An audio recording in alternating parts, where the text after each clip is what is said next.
Hidup tidak pernah benar-benar adil. Dan justru disitulah proses kultivasi dimulai. Sebagian manusia lahir dengan kemudahan, sebagian lain lahir dengan beban. Namun hanya sedikit yang sadar bahwa hidup ini bukan perlombaan, melainkan perjalanan kesadaran. Pada tahap awal, manusia hidup sebagai makhluk reaktif, tersinggung oleh kata-kata kecil, hancur oleh penilaian orang lain. Inilah tahap mortal, saat jiwa belum mengenal dirinya sendiri. Kultivasi tidak dimulai saat dunia berubah. Ia dimulai saat seseorang berhenti berharap dunia menjadi lebih lembut dan mulai menguatkan batinnya sendiri. Ia belajar diam. Ia belajar menahan reaksi. Ia belajar bahwa tidak semua hal perlu dibalas dan tidak semua luka perlu diumbar. Kesendirian pun datang, bukan sebagai hukuman, melainkan sebagai ruang latihan. Di sanalah pikiran diuji. Di sanalah ego dilucuti. Di sanalah seseorang sadar bahwa musuh terbesarnya bukan orang lain, melainkan dirinya yang ingin nyaman.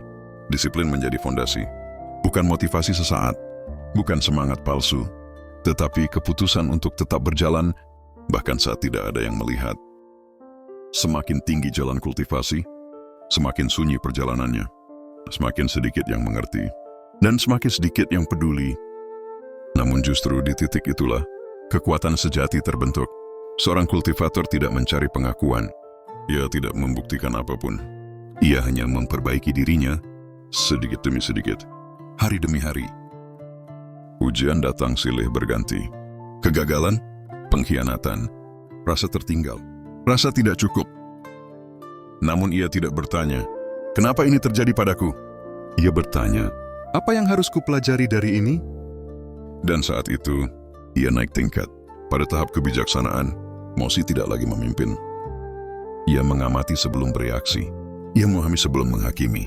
Ia memilih tenang, bukan karena lemah, tetapi karena sadar.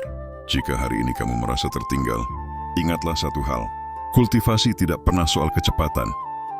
Ia tentang ketekunan, tentang kesadaran, tentang keberanian berjalan sendirian, tanpa jaminan apapun. Tidak semua yang tumbuh bersuara keras, sebagian tumbuh dalam diam. Mereka tidak perlu menjelaskan siapa dirinya.